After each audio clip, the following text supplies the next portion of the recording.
Hello, everybody, and welcome to this satsang with Colonel T. Srinivasulu, great grand guru of the Shaktipat lineage and retired Indian Army officer.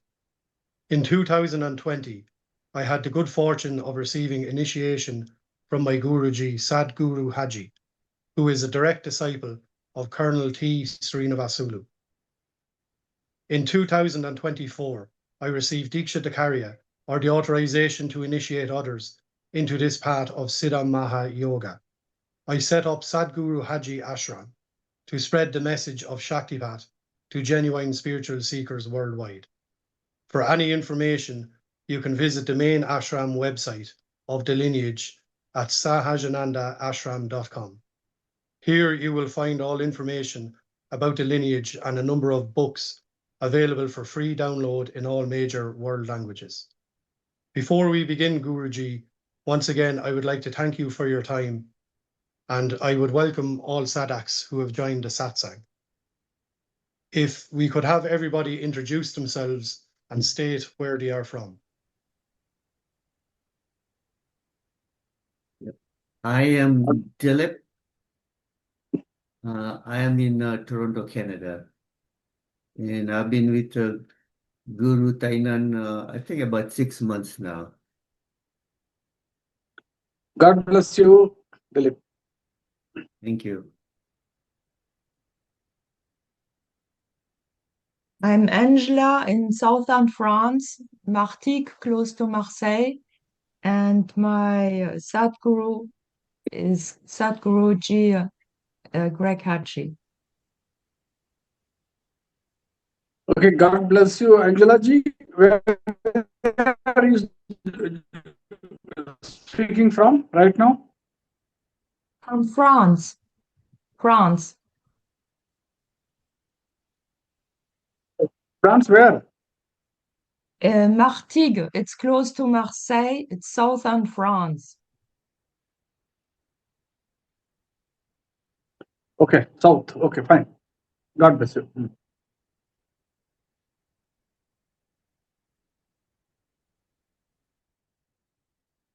BJ, if you'd like to introduce yourself. Yeah. Pranam Guruji and all good souls. I am Bijay Gimire from Kathmandu, Nepal. And I got my Diksha from Yogini Bijaya. And I am in this family since last 3.5 years. And since long, I was trying many methods to reach our Guru. And today I feel like the dream come true and we are virtually connected. Looking forward. Okay, Vijaya ji, God bless you. Your name and your Guruji's name are same now, more or less. Mm. Okay. Okay, please carry on. So Angela, Guruji, had a question. She asked, Swami Shivam speaks in one of the books, Guruji, about where he will go when he departs the body, when the body is thrown off. Angela asked out of curiosity also, if His Holiness Swami Sahajananda had informed you where he may possibly be once the body had been discarded, and if it is possible in sadhan to communicate with His Holiness. My Guruji, His Holiness Swami Sahajananda Tirtha, as you all know, he has passed away in the year 2022. He didn't tell me in which plane of existence he is going to go. And neither I'm aware where His Holiness is right now, in which plane of existence. But all that I'm aware is he is always in my heart.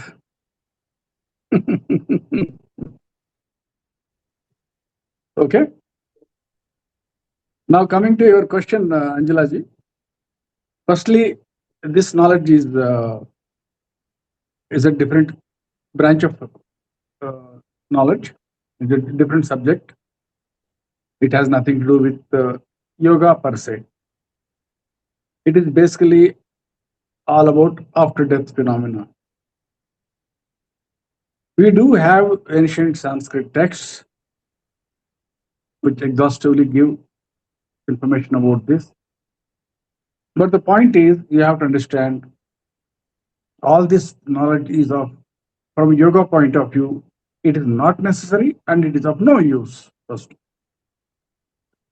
But it is sufficient to say, I'll give the general, just to satisfy your curiosity. It is widely believed in, and among all the Sanskrit texts, that there are 14 planes of existence in the world system in which we live. In the world system in which we live, there got supposed to be 14 planes of existence,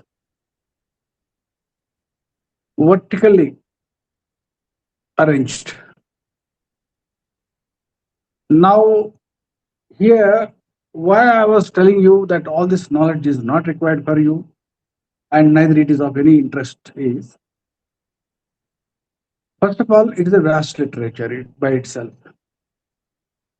Now, when we say world system, this itself is a big debatable subject. What do you mean by a world system? Is it limited to our solar system only? Or does it include something else? Most importantly, that our galaxy, as the modern science is saying, the Milky Way galaxy, is this our world system? So when you say a world system, the immediate question which arises is, what is your idea of world system? Just like when we say God, immediately the question will be asked is, what is your idea of God? Define. So in ancient, I'm only trying to tell you from the point of ancient Sanskrit text, firstly, and to some extent, what I have written in my book, The Illusion. If you are further interested, through my book, The Illusion, I try to give an insight into this, because the reason here is why I'm saying this thing is, it is a delicate subject. The reason being why it is delicate subject is, after attaining moksha, no one has come back to tell the story. After they are freed from the cycle of birth and death, no one has come back to tell the story. And those who keep coming back are those who have not freed from the cycle of birth and death. But they have no memory as to what is happening after the death. So this is the important thing to understand. So from this perspective, if you say, when we say that one world system, what is your idea of the world system? It itself becomes a big subject. Unless we define the world system, what it is, now it is difficult to visualize in which plane a soul goes after death. As I said, there are 14 planes of existence, firstly. And there are some planes of existence which are not part of these 14 planes of existence, which means they are different planes of existence altogether.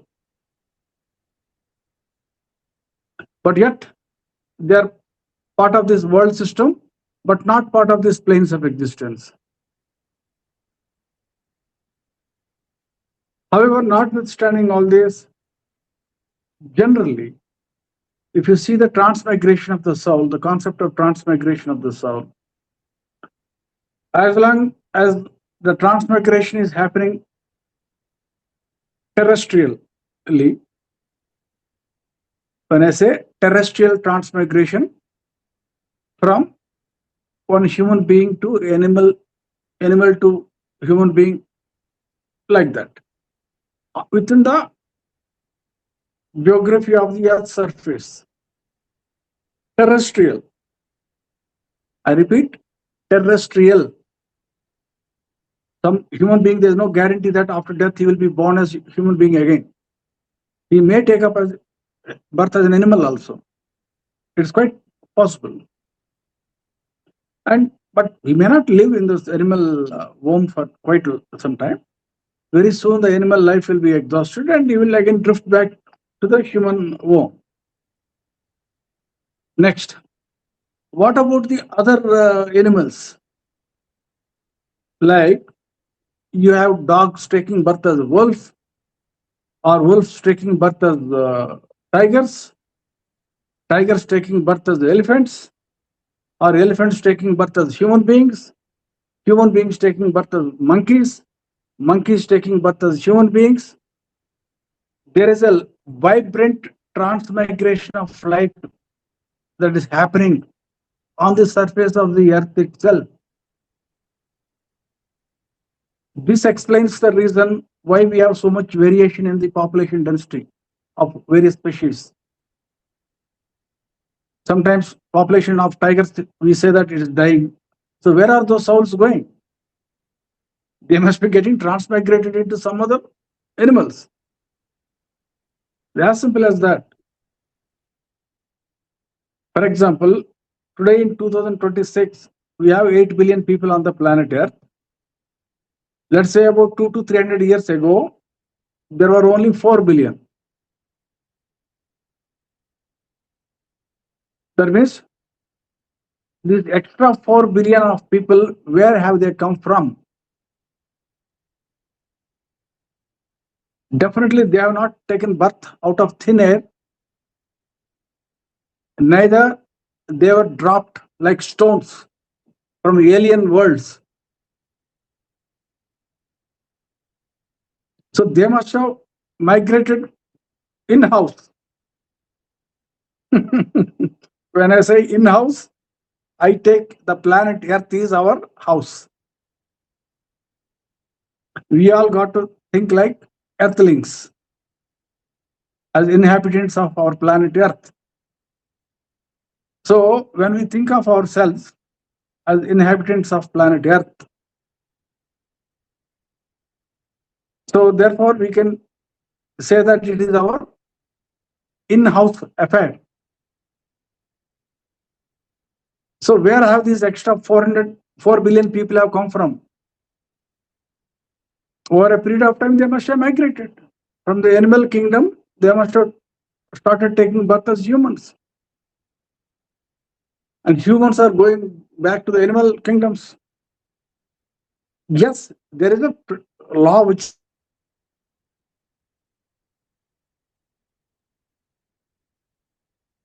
otherwise you will not be able to follow the triangle of logic.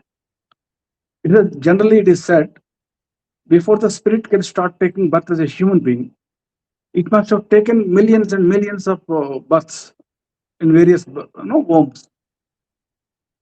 One is that. Second, even after taking birth as a human being, it must have taken birth as a human being so many times. God knows how many times, just unpredictable. So these are the general predictions. But nothing is sacrosanct that once a spirit has taken birth as a human being, it will not drift back into animal kingdom. No. If a spirit has started taking birth as a human being, that means generally it has reached that level. Suppose now the spirit has died with unfulfilled desire, a hunger for eating food. Probably it may be taking birth as a wolf in the animal kingdom.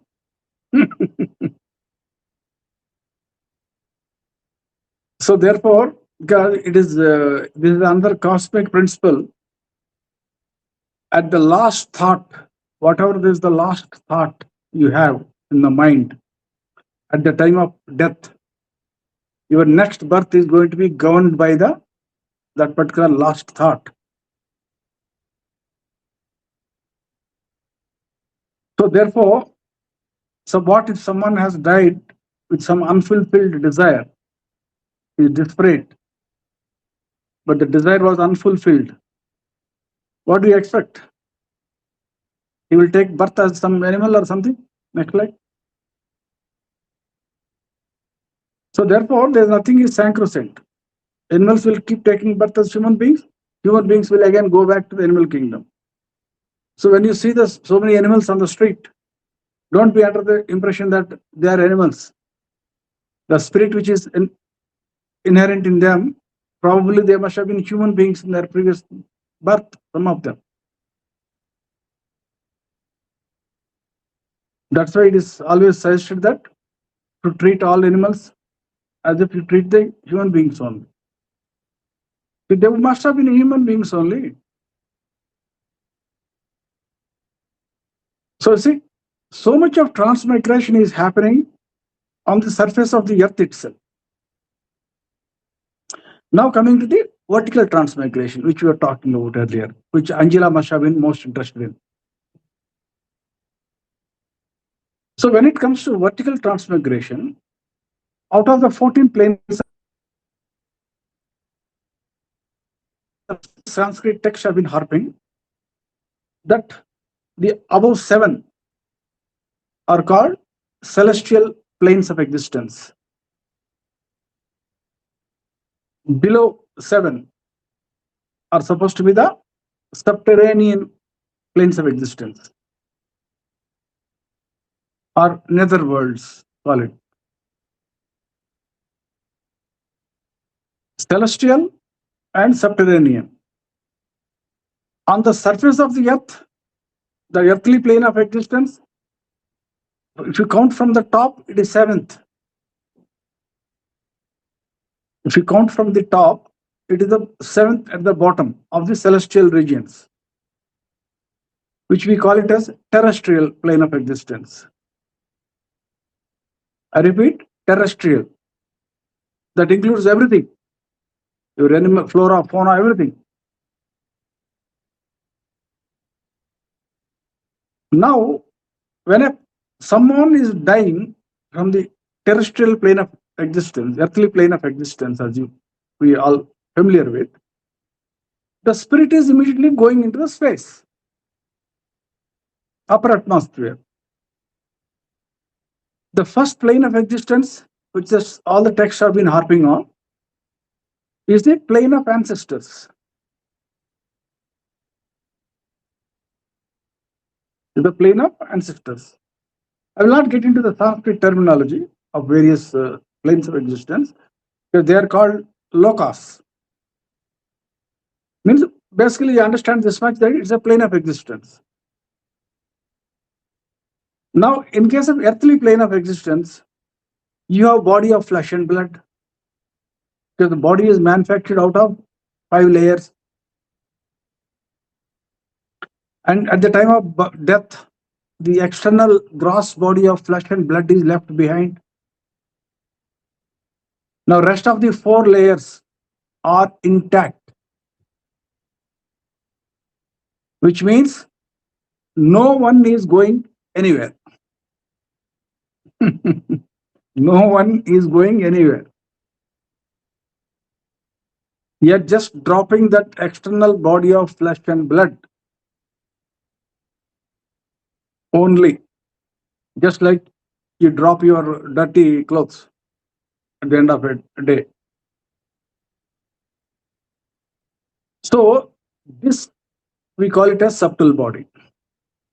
This subtle body, it leaves the gross body of flesh and blood. It reaches the plane of ancestors. There, as the Sanskrit texts have been saying, I think this is probably common in other cultures around the world also. We have the concept of the judgment day, where the souls are resurrected. Every soul undergoes resurrection. I repeat. And there is something known as Judgment Day. These concepts are usually same, actually. Even in the Sanskrit literature is also same. I think even the Christian literature is also same, probably, because my knowledge of various cultures and literatures is very zero, absolutely no idea. But as I understand, the concept is there more or less prevalent everywhere. So what happens at this, in the plane of ancestors, is when the soul is resurrected and brought before the Creator.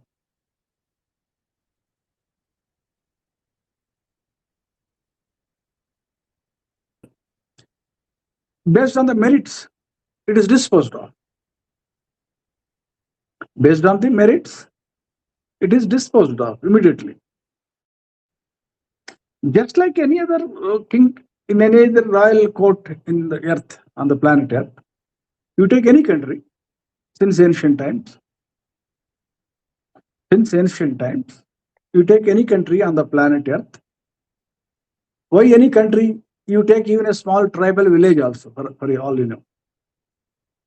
There is a chief who is presiding the justice. Subjects are brought before him.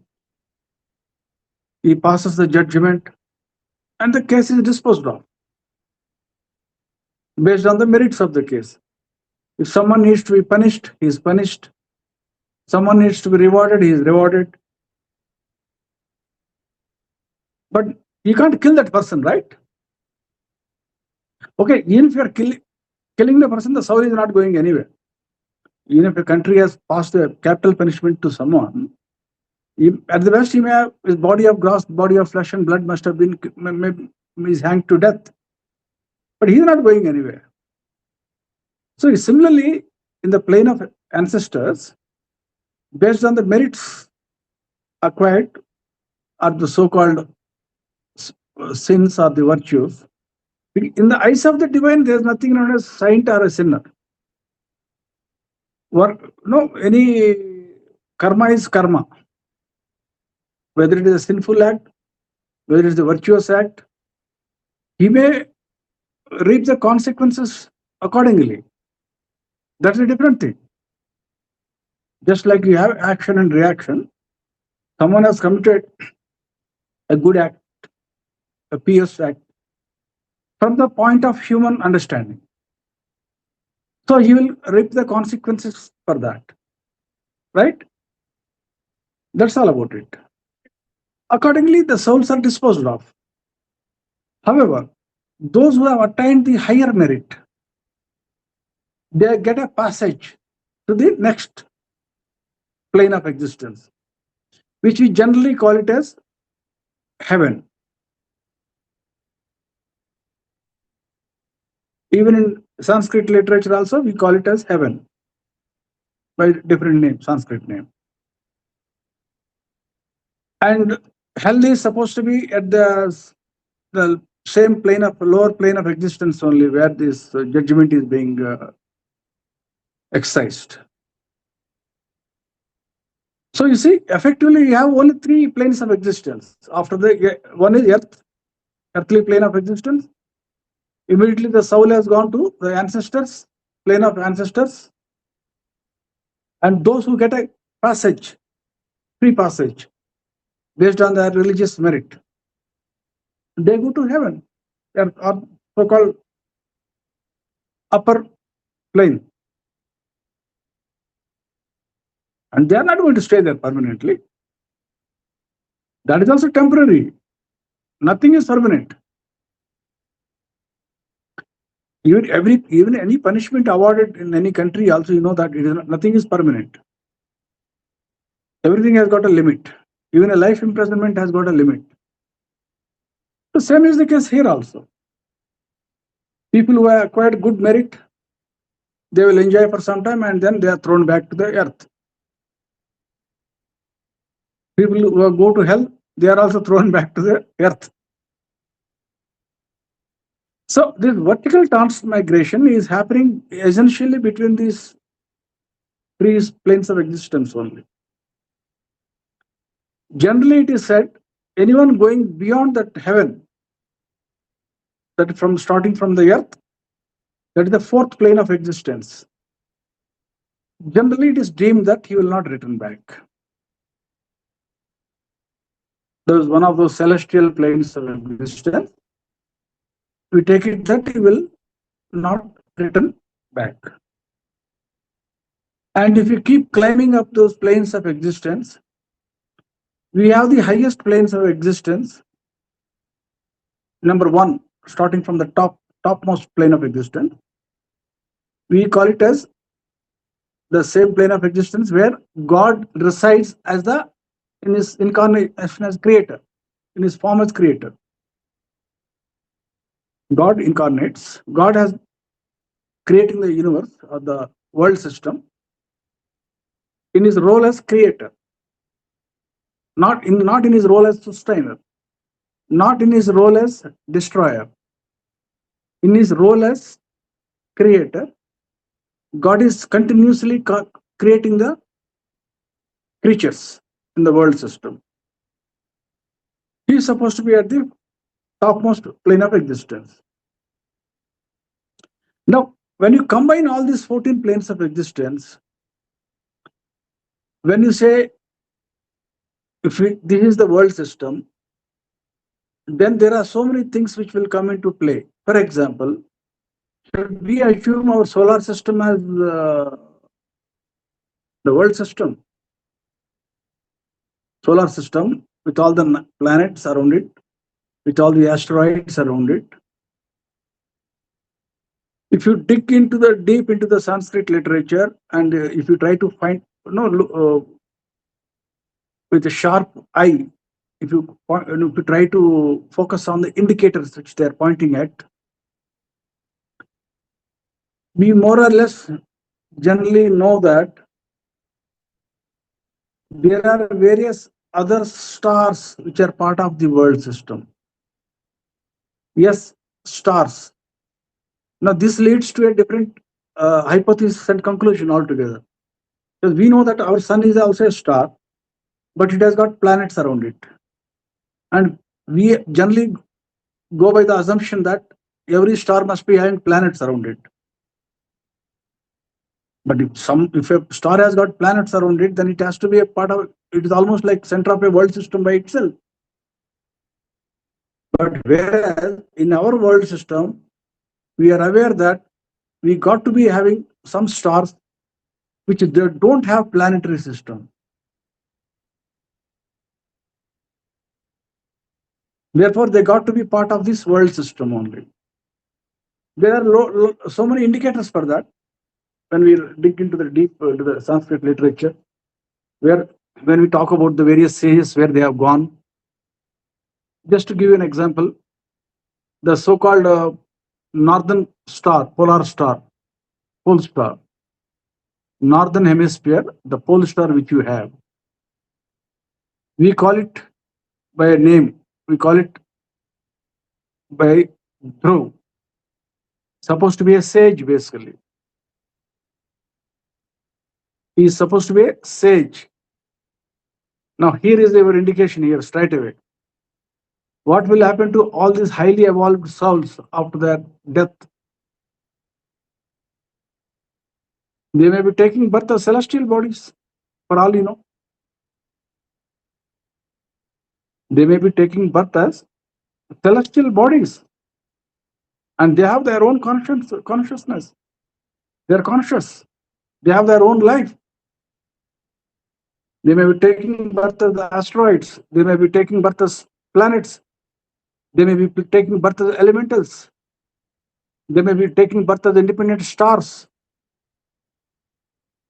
Independent stars like the North Pole star. And we all also have in Sanskrit literature the so-called the Great Bear,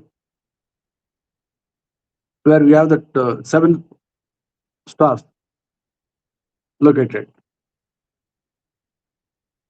They are all supposed to be again sages. So as I said, after the soul has quit the body of flesh and blood, that is after the karma has been exhausted, it cannot take birth as a human being again. Now there is no karma left. There is no question of the spirit being subjected to judgment today. There is no question of the soul going to heaven and hell. Now it is already past both these planes of existence. Now what will happen after that to the independent soul? Now if it takes birth as a celestial body, now you know that the timelines are now gigantic. It will survive as a planet by itself, or as a star by itself.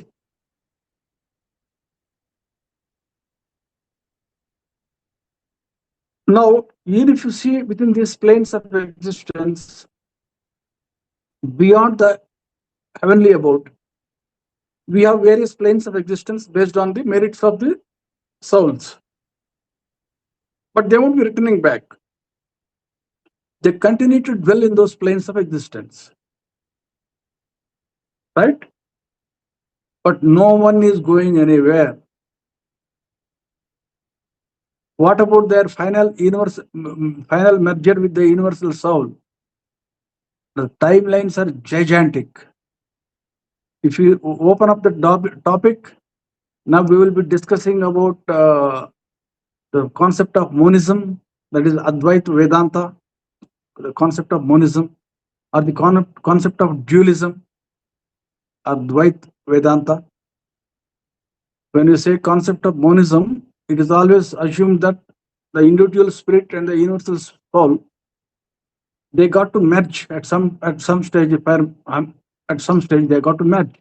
They can't remain independently separate forever. That is called monism. The individual spirit, it has to merge with the universal soul at some stage or the other. But in case of dualism, concept of dualism, they don't accept that. They say that the individual spirit can never merge with the universal soul.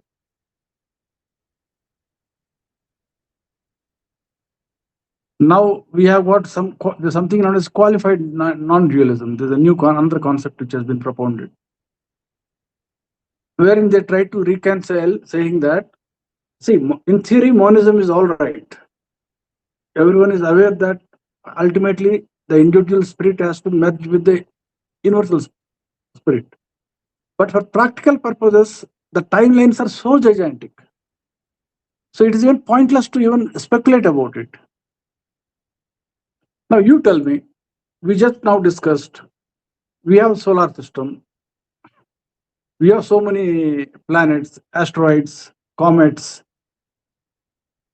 so many celestial bodies, and then we have elementals. Each element has got a god or a goddess. When you say element of the principle of solidity or the earth element, soil, whether it is earth soil, whether it is Martian soil, whether it is lunar soil, whether it is the soil of some other planet, there is a representative of the god or goddess for that. And first of all, every planet itself has its consciousness there. Every planet is conscious. Today, the modern science may not have reached that level still to figure out all these things. But it doesn't, it is even probably even it's a simple logic will say that in such a massive universe, people keep asking this question. One question people keep asking, oh, where are all others? Where are all others? Some gentleman keeps commenting, some scientist.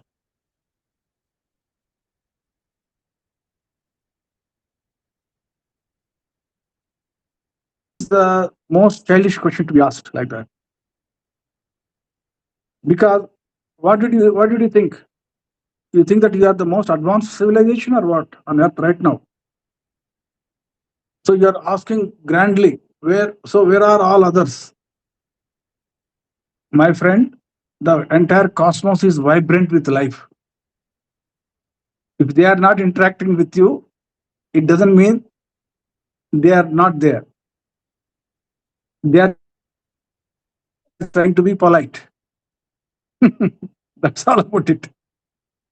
So every plane of existence, it is vibrant with life, spirits. You may not be able to see them. It's a different thing. Now, but then there are some planes of existence here, which I want to point out. For example, the lunar's plane of existence, with the plane of existence on the moon. It is not part of the 14 planes of existence. It is exclusively separate. Why it is separate, I also don't know, because I'm not a scholar. But the lunar surface has got a separate plane of existence by itself, with full of vibrant life, with creatures inhabiting the lunar soil, but not in flesh and blood as we imagine to be, in their own subtle bodies. When the creatures themselves don't have gross bodies, it is foolishness on our part to expect flora and fauna there. We don't know in what frequency they are existing, the flora and fauna there. That's what you got to understand it. Just because we are seeing a barren land there with no sign of water, no sign of life, we don't jump to the conclusion that it is barren.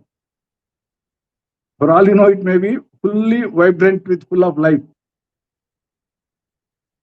inhabited by beings which we have no idea.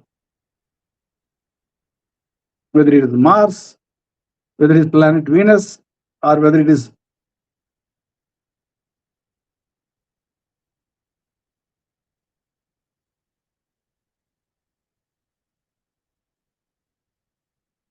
so one is that. So this is where these souls go after death. People who have completed their karma, who managed to neutralize their karma, they will go to one of the planes of existence there. There their final journey will begin for the ultimate merger with the universal soul. But that may take God knows how much time. We know, no one knows.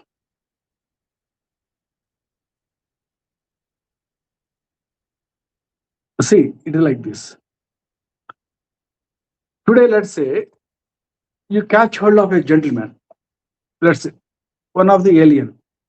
First of all, you have to be very clear what you mean by alien. Like people who are living in the ancestral plane of existence, they are not aliens. They are your own, brothers and sisters who must have died recently. People who have died, let's say in your Ireland, where do you expect them to go? They will go to this plane of existence only, this plane of ancestors. Or they may, if someone has done a good job, like James Tynan, they might have gone to heaven. But even the citizens of heaven, they are not aliens. They are not aliens. They are your fellow brothers and sisters. People who are in hell undergoing punishment, people who are in heaven who are enjoying goodies of life, or people who are under trial in, let's say, plane of ancestors, they are not aliens. They are very much your brothers and sisters. Similarly, my Guruji, if he has gone to one higher plane of existence, they are not aliens for me. My Guruji himself is there. How it is going to be there aliens for me? When we talk about aliens, then we must be talking about some other world system altogether. some other world system which is far, far away from us, light years away from us. As I said, within the world system itself, there may be some stars also. Even the nearest stars which we see, they all must be part of the world system. That if you see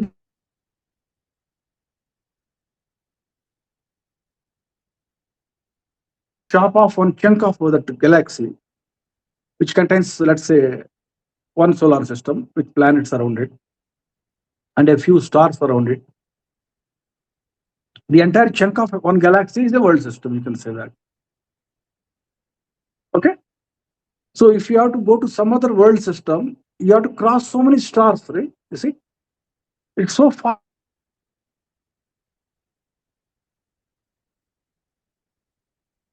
Them, for want of a better name.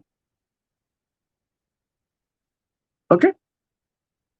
But in our world system, when we are existing as humans, let's say in 21st century, 2026, just imagine what if some other world system, people may be living as if they were living in 15th century, like how we lived about 400-500 years back.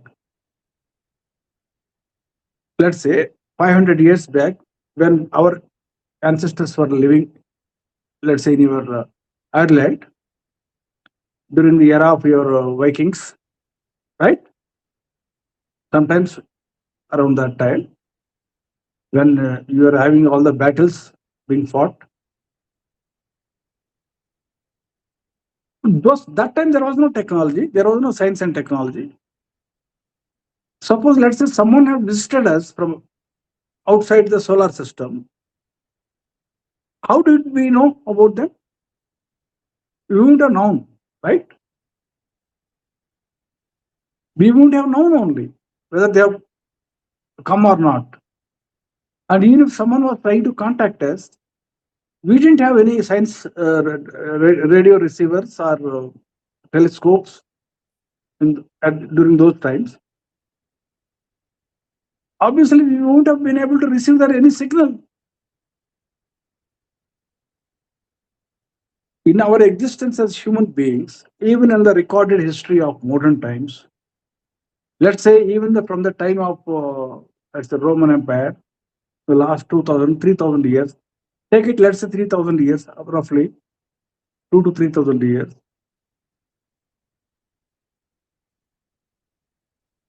Our age of science and technology is just recent phenomenon. It's only very recently that we have manufactured the telescopes and we have built transmitters, wireless transmitters, and the telescopes just about 100, 200 years, 300 years back. What happened before the time of Galileo? There were no telescopes.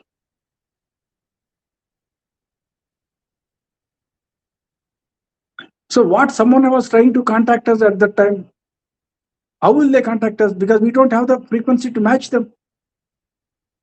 So similarly, if our scientists are trying to contact someone in the other world systems, it is possible that they are not in our state.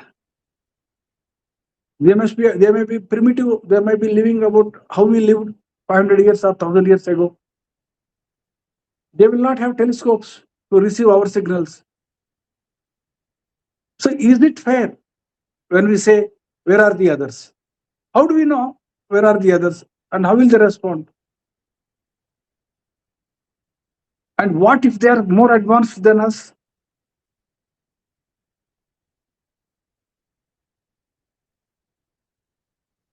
Maybe they think that we are not worthy enough for them to interact with us. One is that. Secondly, even without our knowledge, they may be already inhabiting the planet. That answers your question which you are mentioning on the other day, James. So many scientists are disappearing and all that phenomena you are mentioning. Yes, Who knows? yes, Guruji, Someone from some other world system, if they are more advanced than us, then they don't need our permission to come and carry out experiments here. They don't need our permission. because their technology is so advanced, they can remain without getting identified or abused to us. And in case if they are not that advanced, in any case they can't travel to our planet Earth. And even if you keep sending any number of signals to them, they won't respond. So even if you take our galaxy as a whole, that is the Milky Way galaxy, even the modern science admits that there are 400 billion star systems within the Milky Way galaxy alone.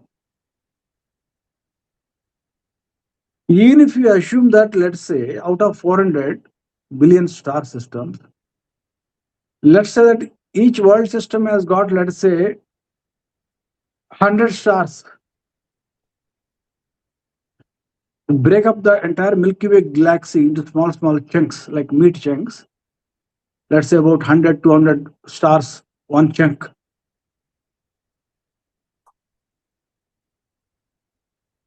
Even then, we are talking about, just see how many world systems within our Milky Way galaxy alone. Various people must have been in various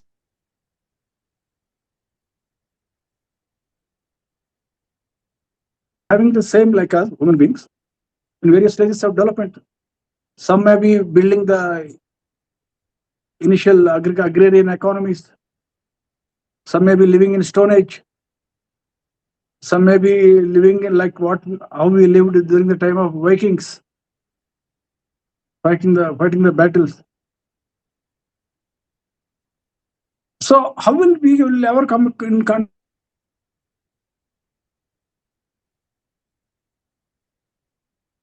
It is pointless to even to think about those systems.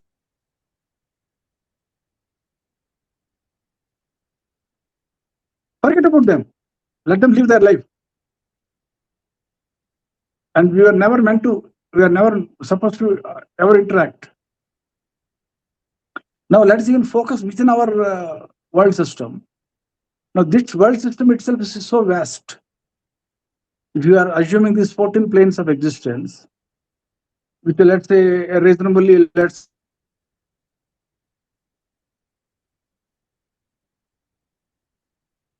galaxy as part of our world system,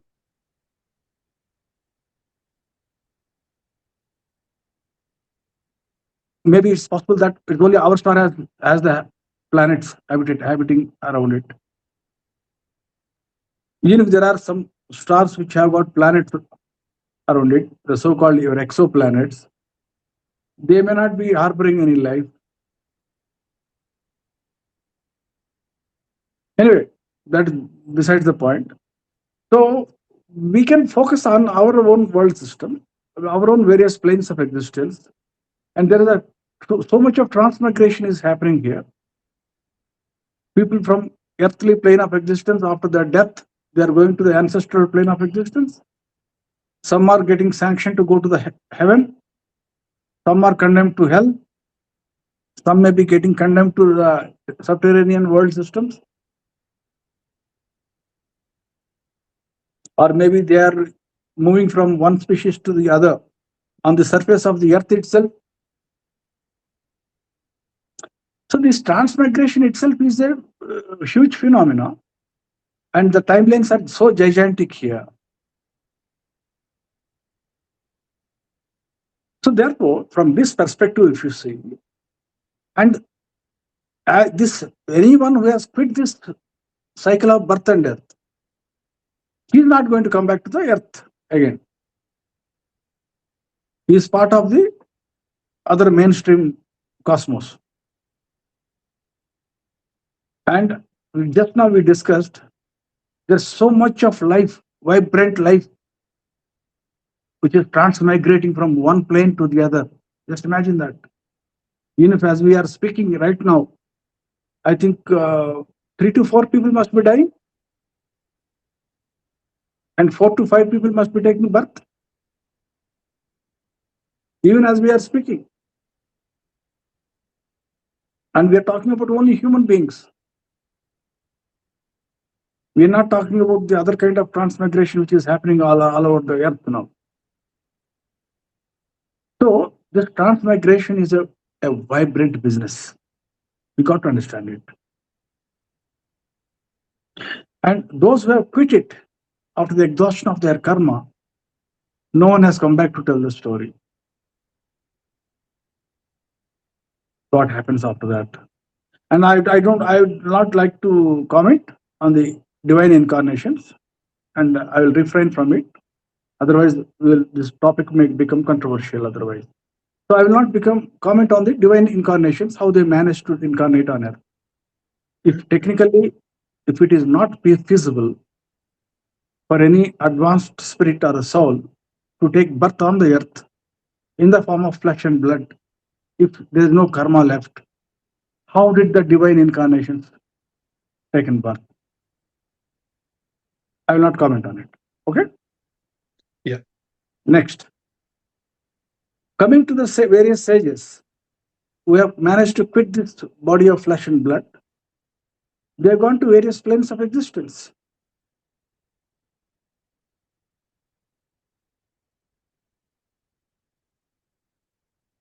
Some plane of existence.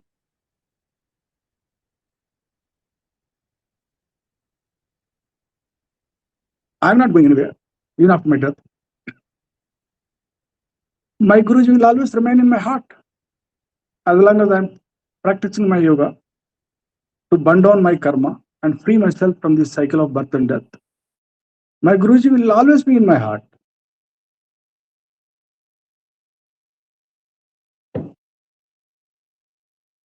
So that's it. I'm sorry if I have disappointed you, Angela. See? Really, I don't know where my Guruji is right now at present, in which plane of existence he is there. Neither I am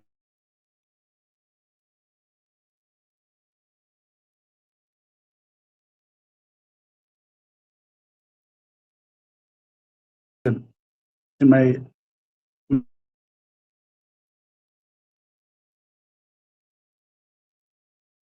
it's all the time, morning to night. And I keep interacting with him. But not in the sense as you're saying, okay?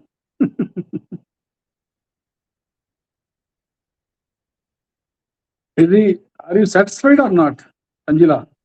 Yes, thank you very much. Thank you. Very good explanation. They don't need this kind of data knowledge. It's not required. You can No, pursue. I know it's not required. It was just curiosity. Yeah, you can And lead. I mean, wherever really he is, he is fine there. Yes. And if you're interested, you can read the subject, but unnecessarily you'll get distracted. You'll be wasting time. You'll waste unnecessary, you'll waste a lot of time if you get into this literature. Okay? Okay, thank you. Otherwise, you have a whole lot of literature is available. You have a literature available.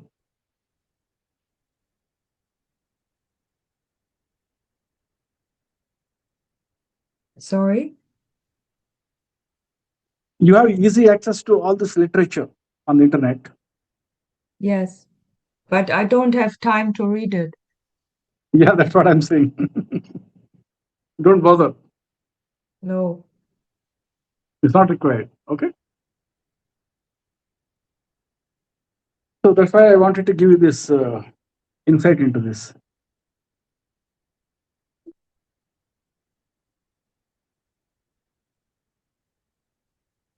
Okay, James, please carry on.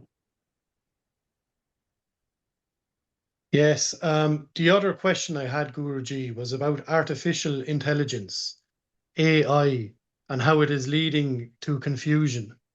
Many people nowadays, Guruji, think AI itself has some form of consciousness, but it appears that artificial intelligence, AI, is just an extension of the human intellect and invention, but it seems to be a major distraction and leads to a lot of confusion in the world, the role of AI. So if you could speak on that topic.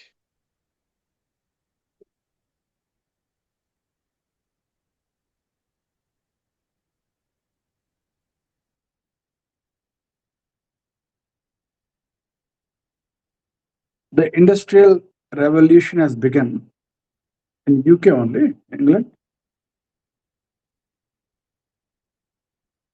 So what happened when the Industrial Revolution began?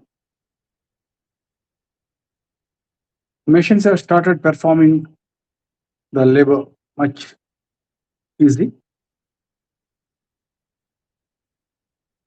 What it used to take so many human labor, human hours, manual hours.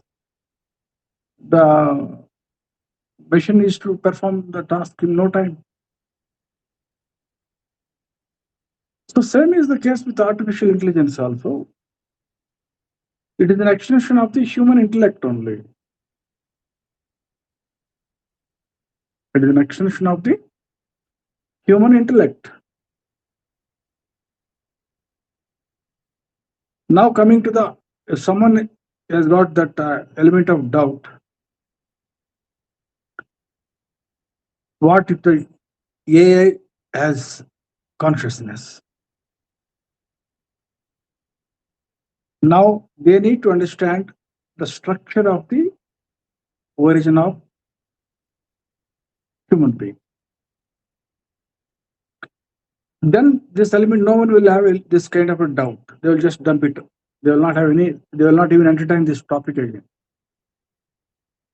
You see, I will answer this thing based on the concept of Kashmir Shaivism.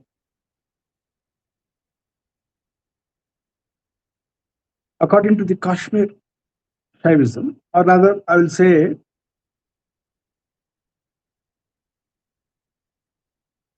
we have got 6 philosophical systems in India since ancient times. The major philosophical systems, there are only 6 of them. And they all act in buddy pairs. If one is a theory, another is practice. In essence, we have got basically 3 buddy pairs. So now if you dwell into all of these, the what do you call the crux of the matter, again it is same. All are saying that again what we are practicing, the various yoga systems and all that, they are basically boiling down to 4 yoga systems. Either it is meditation,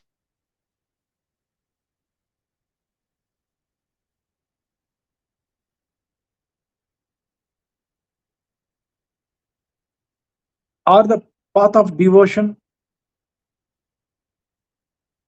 or the path of your performing your duty, karma, with dispassion, without expectation or without expecting for any fruit.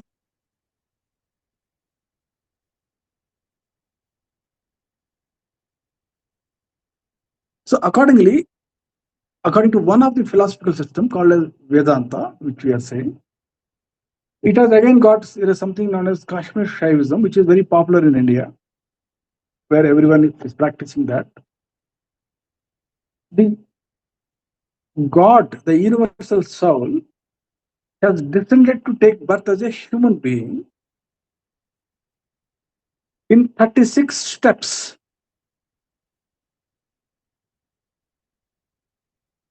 At the one end of the spectrum, you have the universal soul, and the other end of the spectrum, you have the individual soul. Now, it is a different thing that the universal soul has taken up birth as many individual souls. That is a different issue. But to take up for the universal soul to descend, make the descent, and to take up birth as a human being, there are 36 steps involved in this. Now, out of these 36,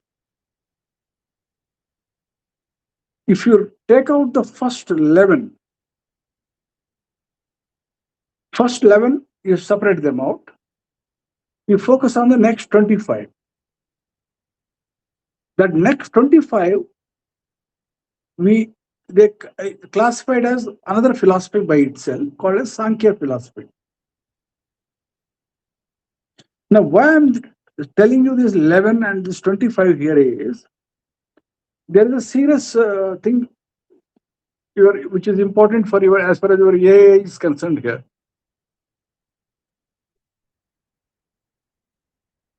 Out of this 25 things, steps which I'm talking, I'm not getting into those 11. It becomes complicated otherwise. Video will become too long. There is something known as that if you take only these 25 steps, I'm in focus. Take the 25th and 24th. 25th and 24th from top, coming from top. As you coming from 36, 35, 34, 33 like that. As I told you, keep the first 11 aside. Take this 25th and 24th.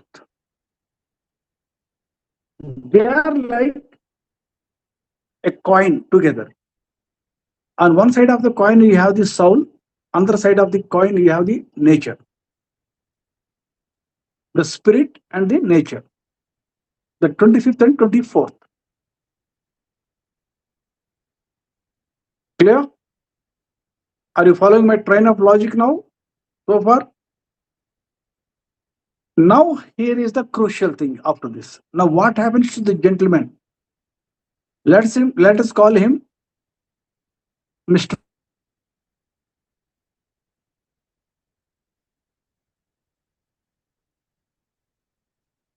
Soul, Mrs. Nature. God has now almost descended now as a human being, as an individual soul. From the universal soul, remove the first 11 steps. Now, the soul has been actually, to put it in my own language, the soul has been screwed. The soul has been screwed nice and proper by now. It is now in the form of a coin. On one side is the spirit, and the other side is the nature. It is in a state of bliss. It is in a state of bliss. Over that is the first layer formed, as we know it, as we know the manifestation of the creation, or call it the very creative power itself. That is called intellect. Or this gentleman called Mr. Soul, who has got Mrs. Nature as his girlfriend, you have the first layer formed of illusion, which we are calling it as intellect, co-located along with egoism, I-ness. That is the first layer formed. And in this layer is the data of karma, which has been carried forward from the past life. So there are three things here. The data which has been carried forward from the past life, the intellect, pure intellect, the creative power, along with egoism. These three things.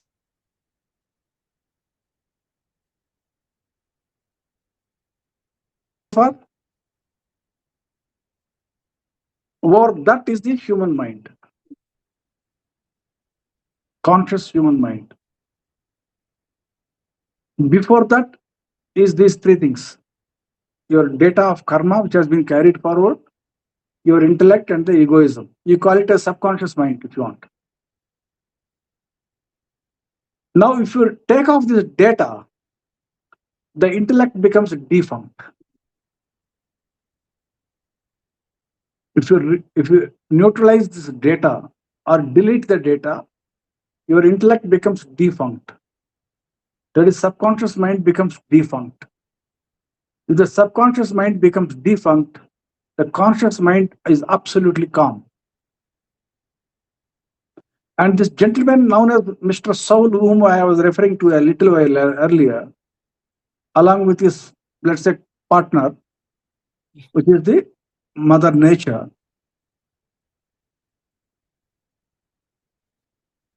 that gentleman starts getting a first glimpse of himself in the calm waters of the mind. That absolute bliss that is getting reflected back to it.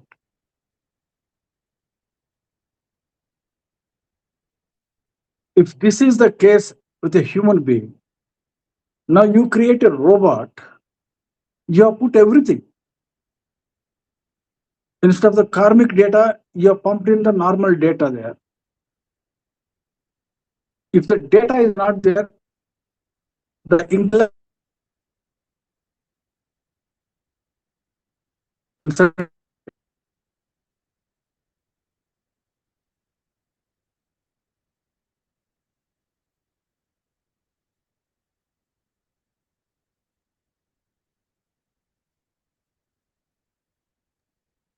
all, We keep losing all you, hell starts breaking Param loose. Guruji.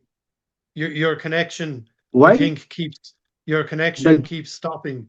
We just lost you there at the point where you spoke about the data, like the karma for the AI, artificial intelligence. You just lost signal there on video.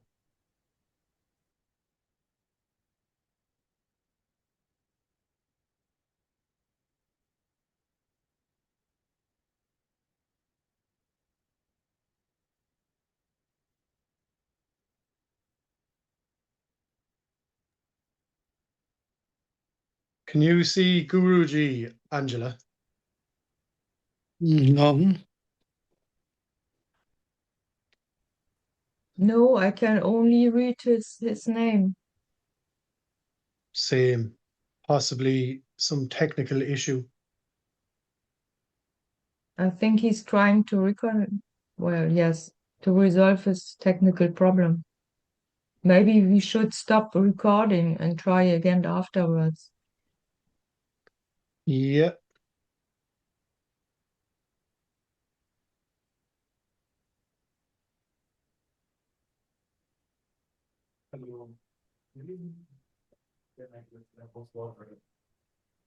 No shower has no hot water.